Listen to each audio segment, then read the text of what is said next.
নমস্কার বন্ধুরা, আজ আবার শুরু হলো। আজ মঙ্গলবার, মানে আমার নিরামিষের দিন। কালো শ্রাবণ মাসের সোমবারের উপোস ছিল, তো আজ না মন ভরে ভাত খেতে ইচ্ছে করছিল। সকালে ব্রেকফাস্ট সেরে হাতে 1 কাপ গরম কফি নিয়ে ভাবছিলাম আজ দুপুরে কি রান্না করা যায়। কিন্তু ফ্রিজ খুলেই দেখি বিশেষ কিছু সবজি তো নেই, কটা কাঁকরোল আর পটল পড়ে আছে। তবে 2 প্যাকেট দুধ ছিল, আর ওখান থেকে মাথায় এলো ছানার ডালনা।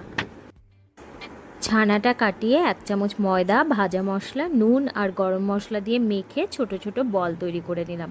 আসলে কি জানো, যতই আমরা নতুন নতুন রেসিপি ট্রাই করি, আলাদা আলাদা ধরনের খাবার বানাই, তবু এই পুরোনো দিনের রান্নাগুলোর এক আলাদাই টান আছে। কত ছিমছাম, কিন্তু কি টেস্ট! এই সব পুরনো রান্নাগুলো যেন আজকাল হারিয়েই যাচ্ছে। তাই তো আমি আমার মেয়েদের জন্য ইচ্ছে করে এইসব রান্না বানিয়ে খাওয়াই। ওদের খাবারের অভ্যেস অনেকটাই আলাদা, কিন্তু আমি চাই ওরা যেন আমাদের বাঙালির রান্নাঘরে আসল স্বাদটা চেনে, শেখে আর অনুভব করে। মশলার মধ্যে দিয়েছি আমি বেসিক মশলা, যেগুলো আমরা ইউজ করি: জিরে, ধনে, লঙ্কা, তবে আদা কাঁচা লঙ্কা বাটা মাস্ট। আর যেহেতু আমি নিজেই মশলা জিরে ধনে গুঁড়ো করে ইউজ করি, তাই টেস্টটা খুব ভালো হয়।